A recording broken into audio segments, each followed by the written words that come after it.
kemarin tentang materi kajian tentang hijrah ya. Jadi supaya dipahami sekilas tentang apa bedanya periode Makkiyah dan periode Madaniyah. Jadi periode Makkiyah itu periode di mana Nabi mulai berdakwah ya. Pertama mendapatkan wahyu, kemudian menyampaikan kepada orang-orang terdekat secara terbatas ya, secara terbatas, yaitu di satu kelompok yang disebut dengan Darul Arqam, orang-orang terdekat beliau gitu ya. Jadi dakwah secara terbatas. Kemudian turun perintah menyampaikan kepada kerabat dekat, dalam arti menyampaikan secara terbuka gitu ya. Wa anzir ashiratakal aqrabin gitu. Nah, jadi poin-poin isi dakwahnya itu ada di dalam hadis ya, ada di dalam riwayat gitu ya. Ya intinya sama dengan apa yang disampaikan oleh para nabi dan rasul. Jadi apa yang disampaikan oleh nabi pada peristiwa seruan di Bukit Safa itu sama dengan apa yang disampaikan oleh para nabi dan rasul, seperti dalam surat surat Nuh ya. Jadi itu sama-sama seperti itu. Inna arsalna Nuhan ila qaumihi, sungguh aku telah mengutus Nuh kepada kaumnya. An andir qaumaka min qabli ayatiyahum azabun alim, bahwa peringatkanlah kaum-kamu, masyarakat kamu, bangsamu, sebelum kepada mereka dijatuhkan sanksi hukum yang berat. Azabun alim itu artinya sanksi hukum. Azab itu sanksi hukum. Nah, kemudian diberi sifat alim, bukan pakai ain ya. Kalau pakai ain alim itu artinya berilmu. Ini mah alim pakai alif ya. Azabun alim. Alim itu artinya hukuman ini nanti akan dirasakan berat gitu, pedih kan istilahnya, pedih. Kalau hukuman saja kan nggak jelas ya. Kalau adabun saja hukuman, bisa aja hukumannya mudah atau hukumannya ringan gitu ya. Nah, ini diberi penegasan alim. Jadi alim itu sesuatu yang akan memberatkan gitu. Itu sebagai peringatan, adabun alim. Kemudian apa kata Nuh? Qala ya qaumi inni lakum nadhirun mubin ani budullaha wattaquhu wa atiun. Nah, maka Nuh menyatakan bahwa wahai kaumku, aku adalah pemberi peringatan kepada kalian. Pemberi peringatan yang nyata kepada kalian, ani budullaha, bahwa agar mengabdilah kepada Allah, wattaquhu, dan bertakwalah kepadanya. Wattaquhu wa atiun, dan ikutilah aku. Nah, jadi ikutilah aku. Bertakwa kepada Allah dengan jalan mengikuti Rasul itu, karena risalah Allah disampaikan kepada Rasulnya, sehingga harus mengikuti Rasulnya. Wa atiuni. Nah, tujuannya apa? Yaghfir lakum, agar kalian mendapatkan keputusan ampunan. Itu kan jadi awalnya bahwa peringatkan bahwa manusia ini semua akan mendapatkan sanksi hukum Tuhan, sanksi hukum Allah kalau membiarkan diri di dalam kezaliman begitu, membiarkan diri tidak mau mengikuti petunjuknya. Maka ikuti petunjuk Allah, bertakwalah kepadanya agar mendapatkan keputusan ampunan. Yaghfir lakum min dunubikum, mendapatkan keputusan ampunan dari kesalahan hidup kalian, dan wa yu'akhirkum ila ajalin musamman, dan dia Allah memberikan batas ya, memberikan yu'akhirkum. Arti yu'akhirkum itu memberikan batas waktu, batas akhir ya, memberi batas akhir, ila ajalin musamman, sampai dengan batas yang telah ditentukan. Artinya sampai ajal kita, sehingga ajal manusia ini adalah batas akhir untuk merespons ya enggak, untuk menjawab seruan Allah dan Rasulnya ya, arti termasuk kepada kita. Jadi apa yang disampaikan Nuh itulah juga sama dengan seruan para nabi kepada kita semua, dan seruan itu juga sudah sampai kepada kita yang sudah kita baca di dalam Al-Qur'an. Nah, itu surat Nuh. Karena hakikatnya para rasul itu kan sama ya. La nufarriqu baina ahadin min rasul. Wa qulu sami'na wa ata'na. Jadi tidak ada perbedaan antara setiap rasul. Jadi menyampaikan seruan yang sama. Begitu. Terus inna ajalallah idza jaa la yu'akharu law kuntum ta'lamun. Nah, ini juga peringatannya juga. Sungguh apabila ajal itu telah tiba, ajal batas waktu dari Allah itu sudah tiba, ajal kita sudah tiba, maka la yu'akharu, tidak bisa diundurkan. Begitu. Law kuntum ta'lamun, sekiranya kalian mengetahuinya. Nah, ini yang disampaikan oleh setiap nabi, setiap rasul. Begitu pula yang disampaikan nabi di Bukit Safa. Kemudian ada poin-poin penting di situ apa? Bahwa aku tidak bisa menyelamatkan Anda sekalian. Jadi nabi tidak bisa menyelamatkan kaumnya, tidak bisa menyelamatkan keluarganya, juga tidak bisa menyelamatkan anaknya. Jadi apa yang disampaikan nabi itu diantaranya dasarnya adalah di dalam surat Luqman, ya enggak? Sama di dalam surat Luqman juga prinsipnya sama. Ayat ke-33 ya.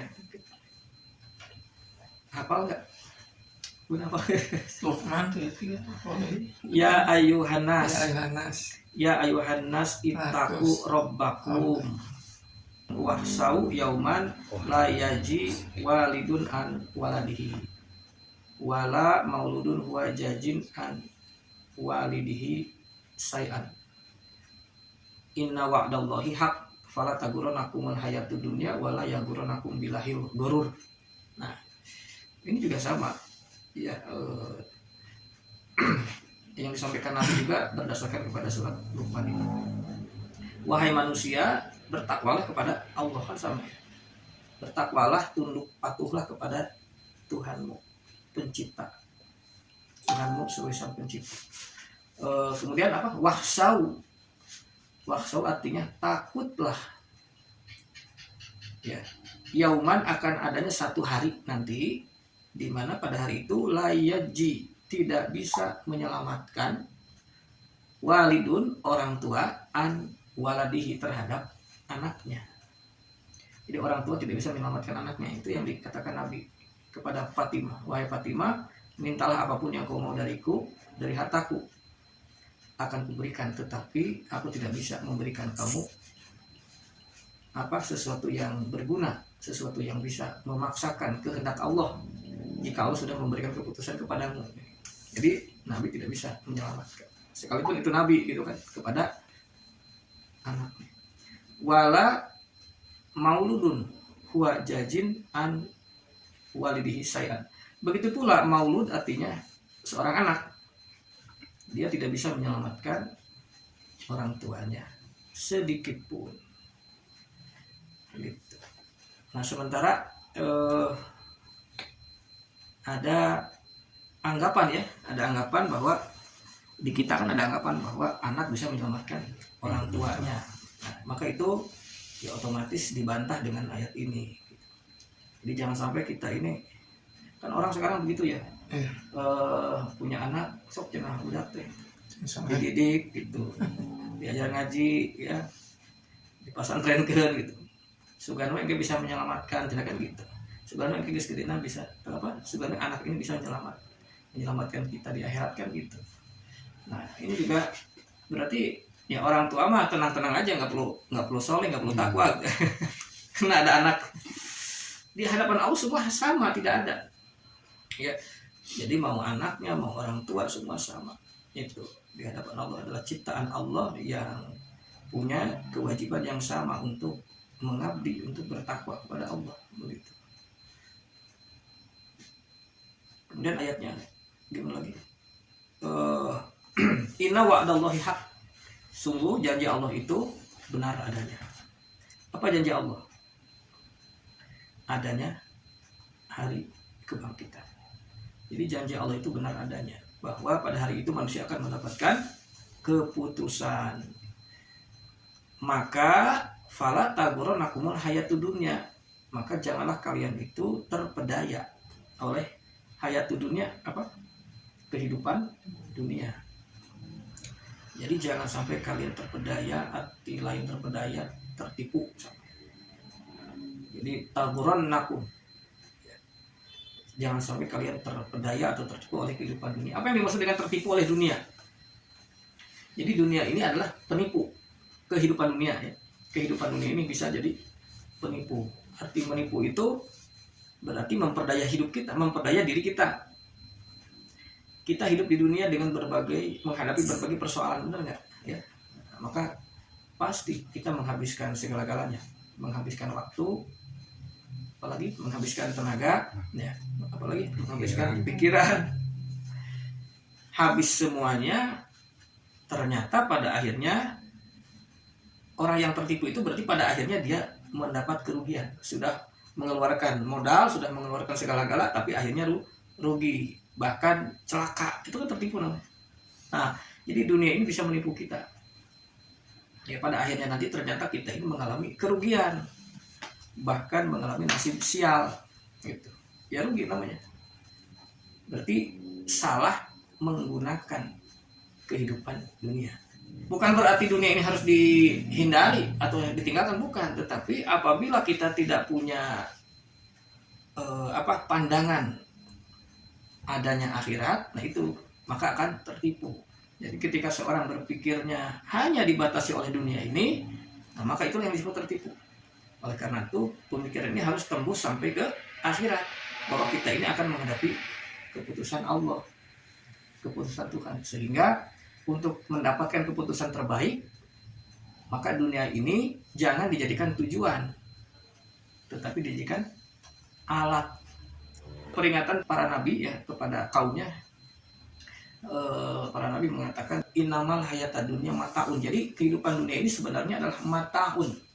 Mataun ini kalau diartikan secara kamus sebenarnya artinya sarana, alat. Ya. Kan sering diartikan mataun itu kesenangan. Ya. Dan yang lebih tepat itu mataun itu alat, sarana. Begitu. Jadi ayatnya itu ya qaumi innamal hayatad dunya mataun wa inna darul akhirat lahwa darul qaror. Kalau nggak salah gitu ya. Bahwa sesungguhnya kehidupan akhirat itulah darul qaror. Qaror itu artinya tetap. Dar itu artinya tempat tinggal. Jadi akhirat itu adalah darul qaror, tempat tinggal tetap. Berarti kalau akhirat itu darul qaror, maka dunia ini tempat tinggal sementara. Maka apa fungsinya kalau begitu? Yang sementara ini untuk apa? Jadi yang sementara bukan tujuan. Tujuan itu nanti kita ini akan menghadapi kehidupan tetap kita, di mana kita akan menetap, gitu, atau istilahnya kepastian. Kita akan mendapat kepastian hidup seperti apa nanti. Nah, maka dunia ini disebut mataun. Dalam ayat ini dikatakan wamal hayatad dunya fil akhirah illa mataun. Nah, juga ada kan. Al-Quran menegaskan seperti itu. Jadi wamal hayatad dunya fil akhirat, tidak ada lain kehidupan dunia ini fil akhirat dibanding dengan akhirat. Dunia ini adalah mataun saja. Jadi mataun itu artinya tadi apa? Sarana, alat. Jadi kan ini alat sarana, berarti alat atau sarana untuk mencapai tujuan. Tujuan itu apa? Nah, tujuan itu mendapat keputusan. Sehingga gunakan dunia ini, kehidupan dunia ini mengikuti ketentuan Allah Sang Pencipta, begitu. Jadi kehidupan dunia ini kita jadikan sebagai sarana untuk mengikuti petunjuknya. Atau dalam surat Ali Imran kan ada Juyina linas hubus syahwat minan nisa wal banin wal qanatiril muqantairil musawamah wal hars dalika mataul hayatid dunya. Nah, jadi manusia itu dihiasi oleh kecintaan kepada lawan jenis, hubus syahwat minan nisa wal banin, kepada anak-anak, anak keturunan, wal qanatir muqantoroh itu artinya harta kekayaan, perhiasan, ya, emas, permata gitu. Kemudian wal hailul musawamah, wa hailul musawamah artinya kuda, ya, kuda tunggangan, artinya alat transportasi gitu ya. Wal hail musawamah, kemudian wal hars itu sawah ladang kebun gitu ya. Jadi manusia itu ada rasa kecintaan, kecenderungan untuk memiliki itu semua. Maka dikatakan dalam Al-Quran, zalika mataul hayat di dunia. Jadi itu semua adalah mataul hayat di dunia. Jadi kalau mataun artinya alat, sarana, maka itu semua adalah alat sarana kehidupan dunia. Maka kata Allah dalam kalimat berikutnya, wallahu indahu husnul ma'ab.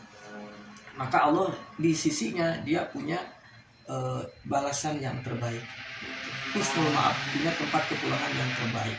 Nah, artinya bagaimana kita mengelola itu semua menurut ketentuan Allah. Jadikan itu sarana, jangan jadi tujuan gitu.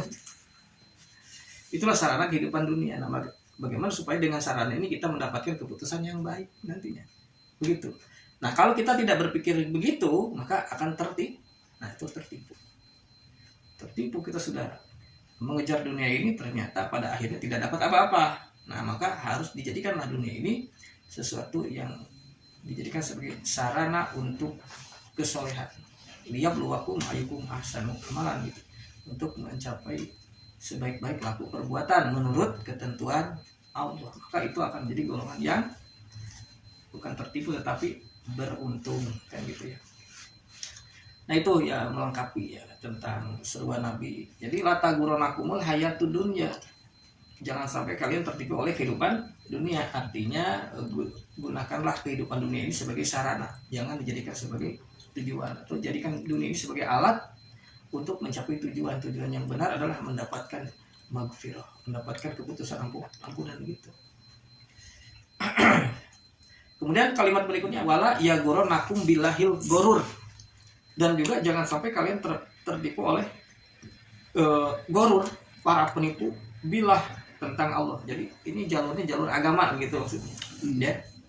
Jadi penipu yang kedua adalah ketika orang masuk ke dalam jalur religius gitu ya, agama, ya, berarti dia merasa mengikuti jalan Allah, jalan Tuhan. Nah, ini juga masih bisa tertipu karena ada gorur, ada penipu ini bilah, penipu dengan membawa-bawa nama Allah. Juga jangan ketipu gitu. Kan bisa saja orang mikir akhirat, tetapi ternyata masih tertipu. Seperti yang tadi, masih dalam surat itu apa?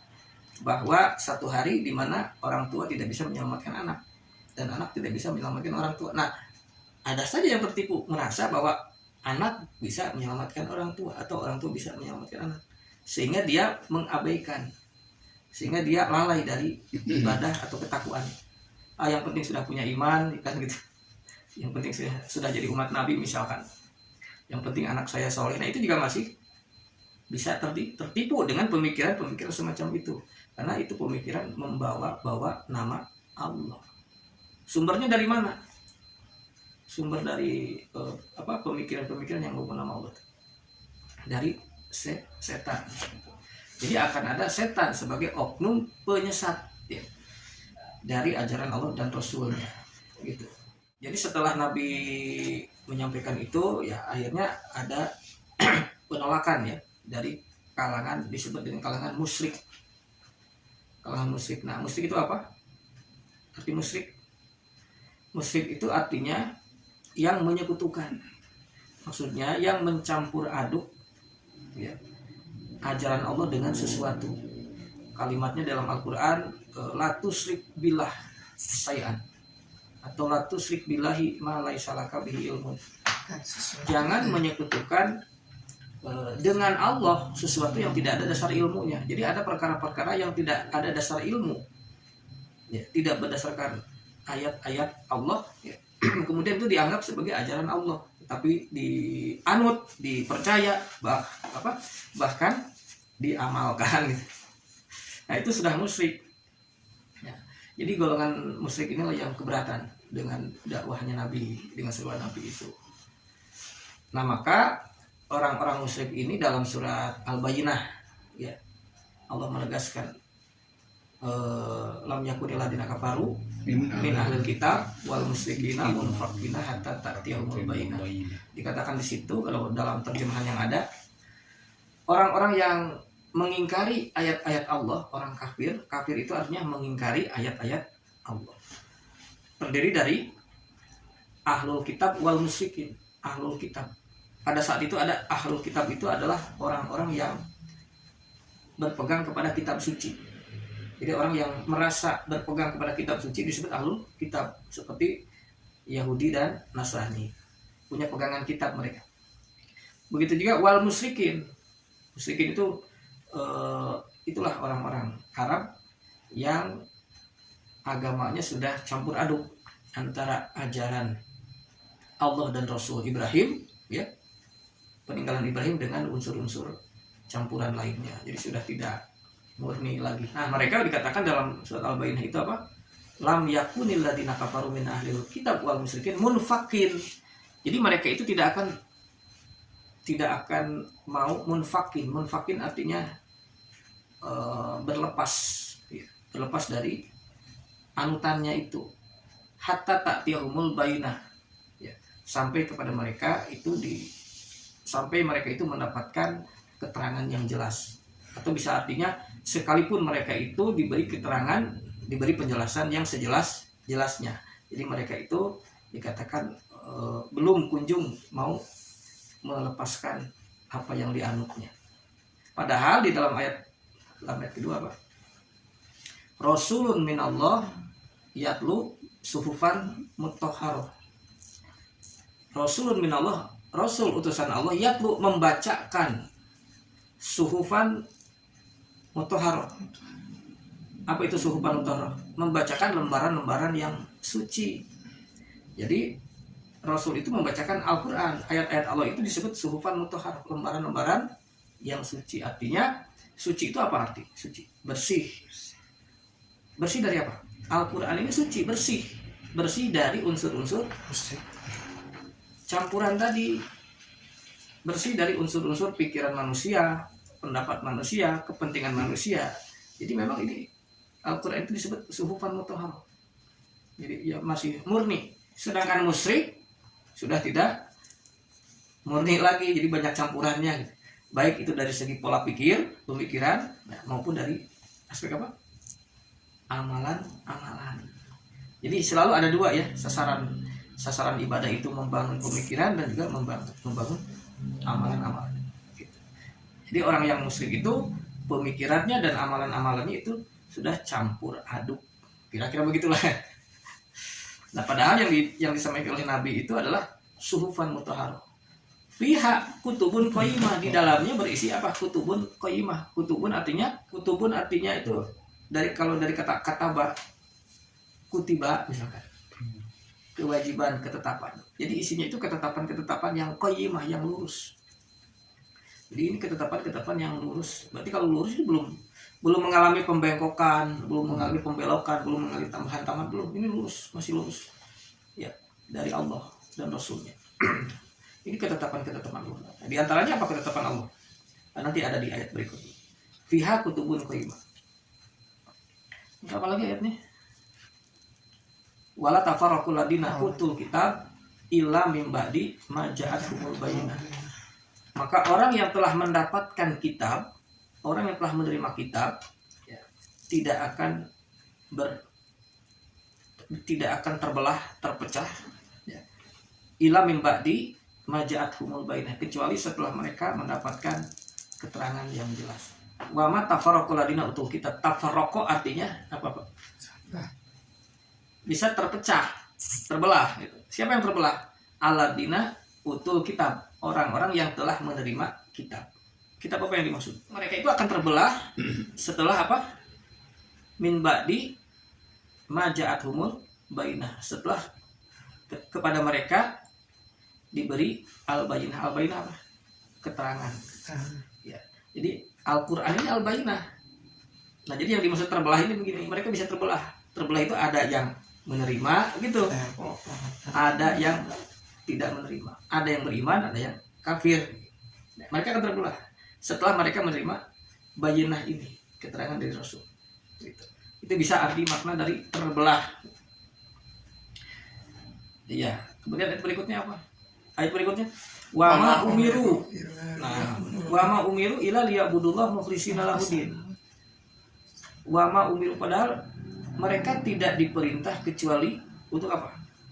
Liya'budullah. Nah, untuk mengabdi kepada Allah apa? Mukhlisin. Nah, ini harus paham ya kata ini. Mukhlisin apa? Dari kata ikhlas. Mukhlisin itu artinya dari kata ikhlas, artinya murni. Jadi mukhlisin ini isim fa'il, artinya dengan kemurnian. Lahuddin. Ya. Lahu artinya menurutnya, menurut Allah, ad-din, yaitu tatanan hidup. Jadi artinya mereka ini dengan dakwah para nabi itu tidak disuruh kecuali mereka itu disuruh untuk mengabdi kepada Allah dengan kemurnian, mengikuti aturan hidup darinya.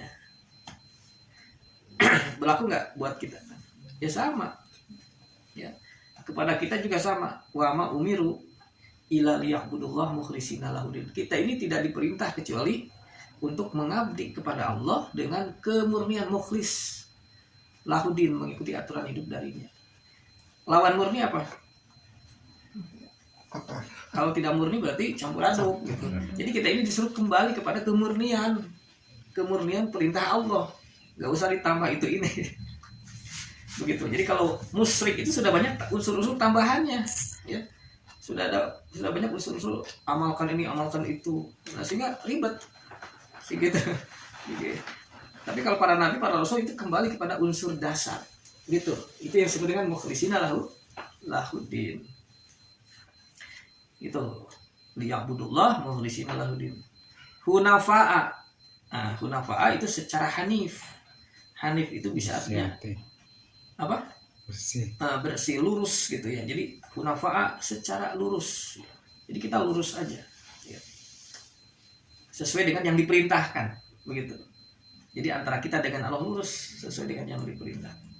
Hunafa'a, terus wa yuqimus shalat, terus wa yu'tuz zakat, yaitu hendaknya mereka menegakkan sholat dan hendaknya mereka menunaikan zakat. Ini yang diperintah. Sholat, zakat, kemudian apa? Wadhalika dinul qayyimah. Itulah dinul qayyimah, itulah tatanan hidup yang lurus. Atau orang bilang agama yang lurus. Jadi ya kita lurus-lurus aja ya, sebagaimana yang diperintahkan oleh Allah di dalam Al-Quran. Jadi tegakkan sholat, tunaikan infak, tunaikan zakat itu. Coba sekarang dibikin rumit oleh musyrik itu. Ya, sholat aja ribet kan, dengan berbagai nanti, dengan berbagai perbedaan gitu. Ya, jadi artinya begini. Jadi kita sholat itu tidak perlu memperdebatkan masalah ini, masalah syariat itu Pak, kaifiat itu. Jadi kita ikuti saja kaifiat yang ada, ikuti saja yang ada. Yang penting tidak menimbulkan perpecahan, tidak menimbulkan perbedaan gitu. Tapi yang prinsip adalah sholat itu untuk tujuan lidzikri, membangun kesadaran. Tapi kalau orang musyrik yang diributkan itu tentang tata caranya. Jadi kalau kita ikuti aja lah gitu. Yang penting mukhlishina lahudin. Kata Allah sholat ya sholat. Kata Allah sholat ya sholat. Yang salah itu yang tidak sholat gitu. Itu yang mukhlishina lahudin. Tentang zakat juga kan begitu ya. Tentang zakat, infak juga. Dan orang kan sekarang dirumitkan dengan persoalan berzakat itu kalau sudah memenuhi 2 kriteria. Misalkan apa? Kalau sudah 1 tahun, kemudian kalau sudah mencapai jumlah harta itu 80 gram emas gitu ya, haul dan nisab istilahnya itu kan. Sehingga kalau belum mencapai itu ya nggak zakat-zakat katanya. Nah itu jadi sudah dibikin aturan-aturannya. Tidak ada dalam Al-Quran sebenarnya haul dan nisab itu. Nggak ada. Ada. Jadi yang setahun juga nggak ada. Iya nggak ada seperti itu. Ya. Jadi kita lurus saja, kata Allah, berzakat ya zakat saja, infak ya infak saja. Begitu maksudnya. Ya, keluarkan saja, ya. Sehingga jangan dibikin belok-belok itu lah, nanti jadi ribet. Itulah dinul qayyimah. Itulah tatanan hidup yang lurus dari Allah. Nah, terus apa lagi? Innalladzina kafaru min ahlil kitab. Ayat berikutnya. Innalladzina kafaru min ahlil kitab wal musyrikina fi nari jahannama khalidina fiha ulaika hum syarrul bariyah. Nah, jadi orang yang mengingkari ayat-ayat Allah berarti mengingkari Al-Qur'an. Siapa mereka? Ahlul kitab. Walaupun dia itu ahlul kitab, berarti ahlul kitab ini artinya apa? Yang berpegang kepada kitab suci. Ya. Wal musyrikin, dan orang-orang yang musyrik, yang sudah campur aduk di dalam beragama. Nah, maka kepastian mereka adalah jahanam. Tuh. Ya. Finari jahannam khalidina fiha, dan mereka akan menetap di situ. Nah, maka dikatakan ulaika hum syarrul bariyah. Mereka itu adalah syar, itu artinya buruk ya. Bariyah apa artinya? Makhluk. Nah, mereka itu adalah seburuk-buruk makhluk. Nah, ini perlu kita pahami. Jadi ternyata kalangan musyrik itu disebut dalam Al-Qur'an sebagai syarrul bariyah. Seburuk-buruk makhluk. Tapi makhluk di sini bukan makhluk dalam pengertian biologis. Yang buruk itu bukan biologisnya kan sama. Secara fisiknya sama dengan semua manusia, ya begitu bagus gitu ya. Tetapi yang dimaksud buruk apanya? Yang dimaksud makhluk itu kan ciptaan. Ciptaan apa yang buruk? Ciptaan budayanya. Pola pikir dan perilakunya tidak memenuhi standar yang Allah inginkan. Gitu. Jadi kalau musyrik itu nggak sesuai standar hasilnya. Kenapa? Karena banyak campur aduknya. Ngerti nggak? Allah ngasih standar segini, tetapi musik itu banyak unsur-unsur tambahannya, sehingga ujungnya tidak mencapai standar. Nah, itu disebut syarrul bariyah. Di mata Allah itu seburuk-buruk makhluk. Iya, terlalu banyak masukan-masukan yang sifatnya mengotori, ya, yang sifatnya itu mencemari. Contoh begini, ini contoh syarrul bariyahnya orang musyrik. Ada yang mengatakan seperti ini. Misalkan, kalau pilih pemimpin itu harus orang Islam, cenah gitu. Karena kalau orang Islam itu sekalipun dia korupsi, sekalipun dia berbuat maksiat, korupsi, ya, tetapi orang Islam itu pasti masuk surga. Tetapi kalau orang yang bukan Islam, ya, sekalipun dia orang baik, jujur, dermawan, tetap aja dia akan masuk neraka. Ada nggak pemikiran? Ada. Seorang pejabat pernah ngomong seperti itu. Ada yang mengatakan begitu. Ya, misalkan dalam pas musim itu kampanye kan aja ngomong gitu teh. Ya, ini kan syarrul bariyah, rusak nggak? Rusak. Musyrik di situ. Apa iya ada keterangan seperti itu dari Allah? Apa iya Allah menjamin seperti itu? Yang penting Islam pasti masuk surga. Oleh Islam walaupun dia baik, jujur, dermawan, tetap masuk neraka. Nah, maka pantas gitunya perilaku dan pemikirannya rusak gitu, sehingga tidak mencapai tingkatan derajat makarimul akhlak. Jadi ada masukan yang mencemari nggak? Ada mencemari gitu. Nah, itu contoh yang disebut dengan apa tadi? Syarrul bariyah. Sebaliknya apa? Innalladzina amanu wa amilus sholihat ulaika hum khairul bariyah. Nah, tetapi orang yang beriman ya kepada ayat-ayat suci, memahami, mempelajari dan mengamalkan, wa amilus sholihat, dan juga mengamalkan ini, ulaika hum khairul bariyah. Itulah sebaik-baik makhluk. Nah, jadi bukan hanya Allah menciptakan fisik biologisnya, tetapi Allah pun menciptakan pemikiran dan perilakunya. Jadi semuanya dari Allah. Baik itu penciptaan biologis maupun penciptaan budaya, pola pikir dan perilaku juga ciptaan Allah, sehingga sempurna. Maka sempurnanya penciptaan manusia adalah apa? Dengan mengikuti pelajaran Allah. Jadi kalau belum mengikuti pelajaran Allah berarti belum mencapai kesempurnaan. Begitu.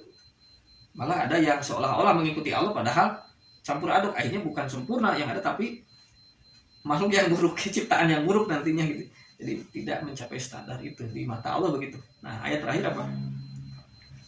Jajauhum inda rabbihim apa? Jannatun Jannatu adnin tajri min tahtihal anhar khalidina fiha abada. Maka imbalan bagi mereka itu yang tadi yang amanu wa amilus sholihat, yang mencapai kesempurnaan makhluk. Ya enggak? Apa tadi kesempurnaan makhluk? Ya, sempurnanya makhluk manusia sebagai makhluk Allah adalah itu. Ya. Dia menyempurnakan dirinya dengan mengikuti pelajaran-pelajaran Allah. Seperti kemarin tentang apa? Kalau nggak salah pernah dibahas tentang siapa? Ibrahim. Wa Ibrahim alladzi waffa. Ya enggak? Dalam surat apa itu? Dan Ibrahim orang yang telah menyempurnakan dirinya. Nah, kita pun sama harus menyempurnakan dirinya supaya menjadi khairul bariyah. Maka Allah mengatakan kepastiannya akan mendapatkan jannatul adn, ya, taman kehidupan. Aden itu artinya sebenarnya arti Aden itu hunian, ya, surga Aden jenisnya. Aden itu artinya hunian, berarti taman hunian, sama dengan taman tempat tinggal, sama artinya, ya. Jannah sebagai tempat tinggal. Jannatul Aden apa? Tajri min tahtihal anhar, yang mengalir sungai di bawahnya, khalidina fiha abada radhiyallahu anhu wa radu anhu. Nah, jadi mereka itu akan menetap di situ, radhiyallahu anhum. Apa artinya radhiyallahu anhu? Allah suka dengan mereka, wa radu anhu, dan mereka pun suka dengan Allah. Jadi artinya sepadu harap gitu ya. Jadi Allah suka dengan mereka, ridho dengan mereka, dan mereka pun ridho untuk mengikuti ketentuan Allah. Jadi saling ridho. Nah, itu jadi surat apa? Al-Bayyinah. Jadi dibawa ke surat manapun ini nyambung, ya. Kita ke surat manapun ya sama itu. Ada prinsip yang sama. Kembali ke hijrah. Jadi setelah Nabi itu intinya mendapatkan penolakan dari orang musyrik, maka Nabi mendapatkan sambutan dari orang Yasrib. Pertama kali itu bertemu dengan orang Yasrib berapa orang? 6 orang. Ini sejarah ya. 6 orang. Jadi 6 orang itu adalah golongan apa? Kaum intelektual, kaum inteleknya orang Yasrib, ya. Atau kalangan jeniusnya, kalangan genialnya. Kalau dalam Sirah Nabawiyah itu disebut min ukola Yasrib, ukola, kaum berakalnya Yasrib. Berarti kalangan inteleknya. Itu sekitar tahun ke-11 kenabian. Ada yang mengatakan 10, ada yang 11. Kemudian tahun berikutnya berapa orang? 12 orang mengikat satu perjanjian dengan Nabi untuk apa? Setia, ya. Setia menjadi pendukung dan pembela dakwah Al-Qur'an, dan juga untuk menjadi yang mengamalkan nilai-nilai ajaran Allah. Pada tahun berikutnya datang lagi berapa? 73 orang, ya. Sekitar 73 orang kalau tidak salah dalam catatan riwayat itu. Sama juga melaksanakan ikatan perjanjian dengan Nabi yang disebut dengan perjanjian apa? Terjadi di Bukit Aqobah. Jadi ada perjanjian Aqobah 1 dan perjanjian Aqobah kedua yang diawali dengan pertemuan Nabi dengan 6 orang itu intelektual Yasrib itu. Nah, kemudian setelah itulah maka pada tahun berikutnya Nabi berhijrah dari Mekah ke Madinah. Setelah Nabi diangkat di Madinah sebagai pemimpin, ya, kemudian melakukan satu kontrak sosial, ya, perjanjian. Kan di Yasrib banyak kabilah-kabilah, ya. Ada suku kabilah Arab namanya suku Aus, suku Khazraj, kemudian ada kabilah Yahudi juga, Bani Nazir, Bani Khuraizo, Bani Kainuko namanya itu. Jadi ada 3 suku Yahudi di situ. Jadi ikut dalam kontrak perjanjian atau kontrak sosial istilahnya. Jadi untuk mengikat satu ikatan masyarakat, ya, semacam negara, ya, di bawah kepemimpinan Nabi Shallallahu Alaihi Wasallam. Nah, maka Yasrib berubah menjadi Madinah Al Munawwaroh. Tahu nggak artinya Madinah Munawwaroh? Madinah itu ya artinya bisa kota gitu. Tapi kalau diusut bisa juga dari kata din. Din itu penataan. Jadi Madinah ada mim di awal, Madinah itu ini bisa isi makan. Jadi artinya tempat penataan, tempat din. Madinatun di tempat penataan. Munawwaroh dari kata apa? Munawwaroh dari kata nur. Nur itu apa? Apa nur? Ya arti katanya gitu. Nur apa? Terang. Cahaya, gampang. Bapak Nur itu cahaya. Ya. Jadi munawwaroh berarti yang disinari cahaya. Gitu. Ini isi maf'ul munawwaroh. Jadi Madinah Munawwaroh berarti tempat penataan hidup yang disinari oleh cahaya ilahi. Gitu kira-kira artinya. Jadi disitulah Al-Quran itu diwujudkan, ditegakkan dalam penataan hidup baik individu, rumah tangga, masyarakat, dan juga ke arah antar bangsa. Jadi tujuan penurunan Al-Quran, tujuan pengutusan Rasul itu adalah huwaladzi arsala rasulahu bil huda wa dinil haq. Ya Allah yang telah mengutus Rasulnya dengan membawa hudan, petunjuk wa dinil haq. Nah ini petunjuk wa dinil haq dengan tatanan hidup yang hak, yang benar di dalamnya. Untuk apa? Liyuzhirahu, untuk mewujudkan, untuk menampilkannya, untuk menampilkan petunjuk itu ala dini, ke dalam tatanan hidup itu kullihi, seluruhnya. Nah gitu. Jadi Quran ini diturunkan untuk apa? Untuk diwujudkan setiap aturan-aturan ini, untuk ditampilkan ke permukaan menjadi tatanan kehidupan sehari-hari. Jadi arti Madinah itu tadi, ketika Al-Quran itu liyudhirahu, ditampilkan ke permukaan, ala dini kulihi, ke dalam tatanan itu seluruhnya. Begitu. Nah kemudian ayat kalimat berikutnya, walau karihal musyrikun, sekalipun orang-orang musyrik keberatan. Ikut deh pasti. Iya. Dia pasti ngikutin ya. Kalau Ya ada yang ikut itu, yang ada yang golongan munafik itu nanti ada. Hatinya tidak di situ, ya, tapi dia hanya jadi musuh dalam selimut. Ada di Madinah itu. ada itu. Orang masih musyrik. Tapi Jadi yang udah masih musyrik ada. Jadi selama Nabi dan para dan sahabat-sahabat utama itu masih ada. Ya. Sekalipun Nabi Ya, sudah wafat, sahabat. masih ada sahabat-sahabat utama. Nah, itu eksistensi Madinah Munawwaroh itu masih terjaga. kalau nggak salah bertahan 30 tahun nih. 30 tahun ya, 30 tahun ya. Iya. Tapi gini poinnya Pak, poinnya bagi kita ini bahwa yang penting di Madinah ini, Madinah Munawwaroh ini menjadi institusi dakwah yang menyebarkan Al-Quran ke seluruh dunia. Nah itu yang penting poinnya. Kalau tidak ada Madinah nggak bisa, gitu. Jadi maka ketika di Madinah inilah Nabi mengutus para utusan untuk menyampaikan surat-surat dakwah ke setiap raja-raja di Jazirah Arab, termasuk ke negara-negara besar yaitu Romawi dan Persia. Ke Romawi, ke Raja Kaisar Heraklius, ke Persia, ke Raja Persia.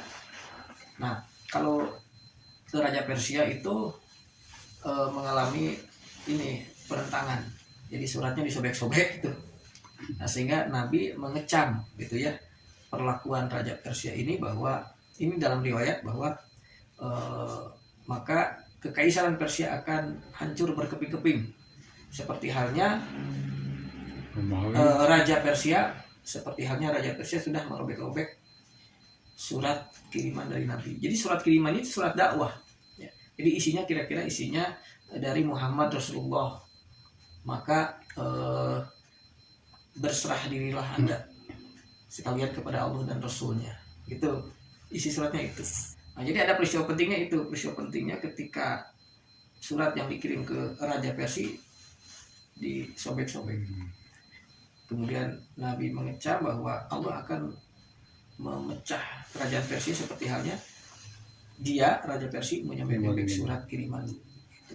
Dan memang yang terjadi demikian, terjadi perang saudara, terjadi kudeta gitu. Jadi Raja Persia itu dijatuhkan dan negeri Persia itu terpecah belah begitu, lemah udah gitu.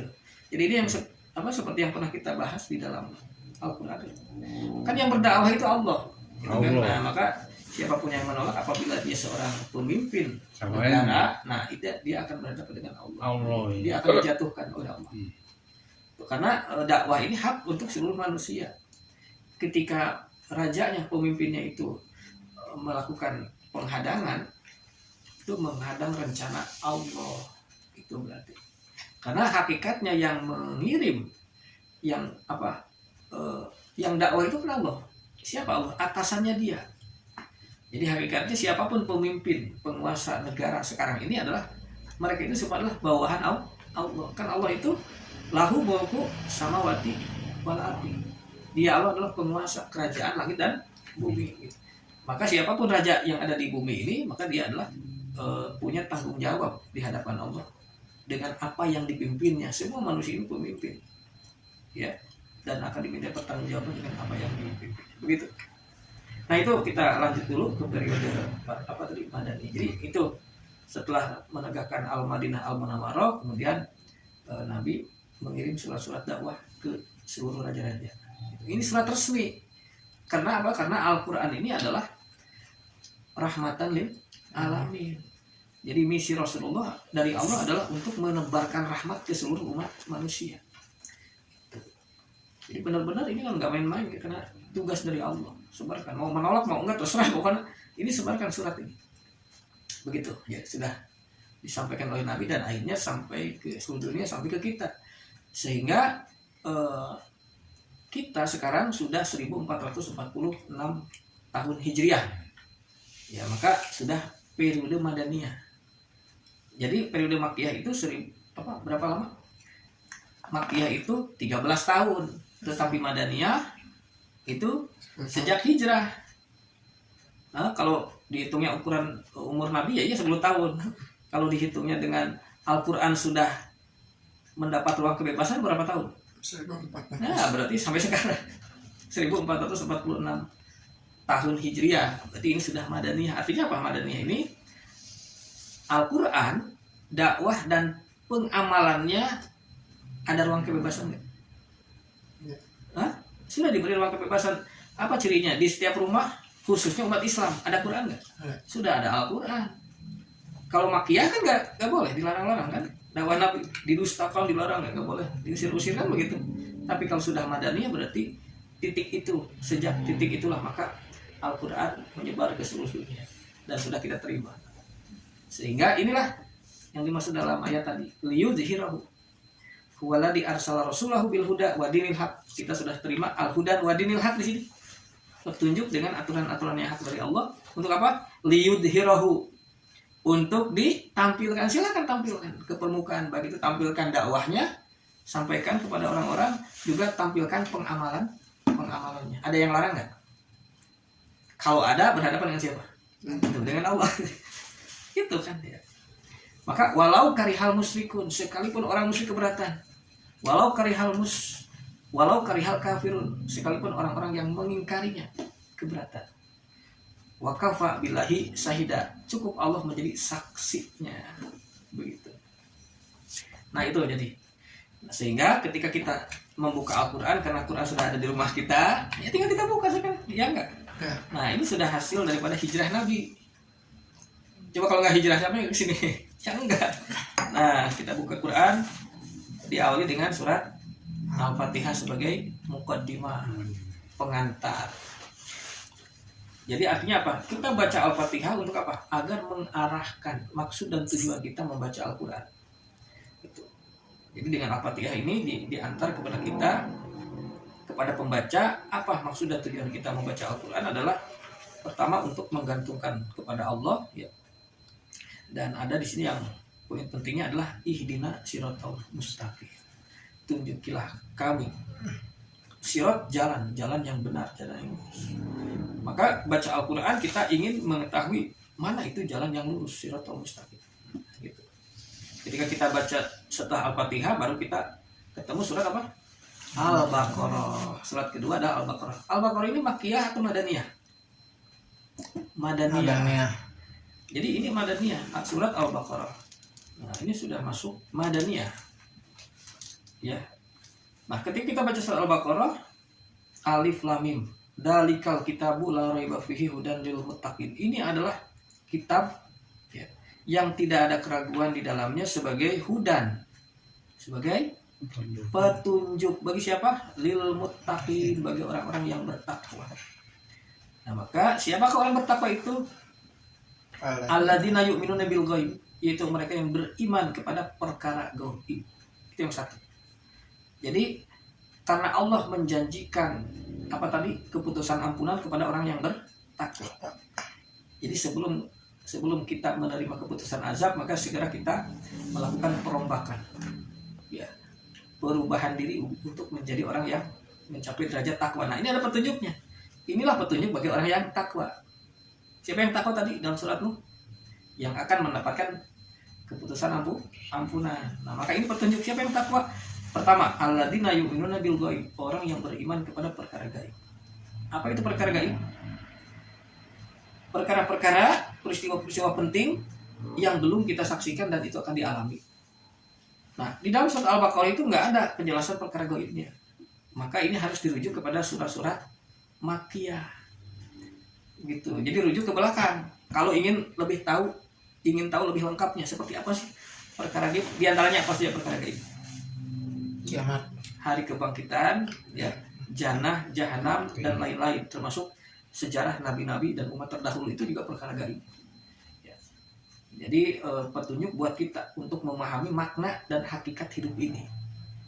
Harus tahu gambaran yang konkret tentang perkara gaib ini supaya jelas, terang benerang gitu.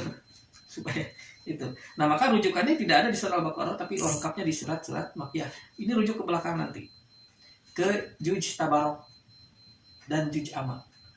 Juj Tabarok Juj ke berapa? 9. Juj 29 dan Juj 30. Nah, itu isinya adalah apa? Perkara-perkara gaib yang sudah kita tadabbur mungkin ya. Jadi ada di situ ada surat-surat An-Naba, ada surat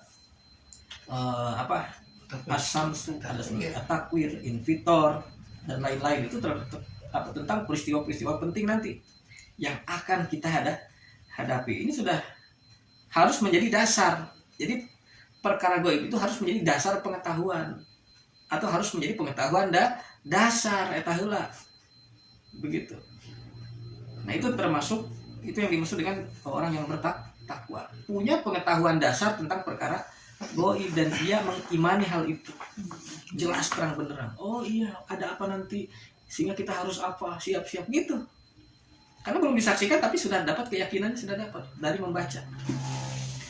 Kemudian wa yuqimunas shalat. Itu orang takwa. Kemudian dia menegakkan sholat. Untuk apa sholat? Aqimis sholata lidzikri. Tegakkanlah sholat untuk membangun kesadaran. Untuk membina kesadaran kepadaku, kata Allah.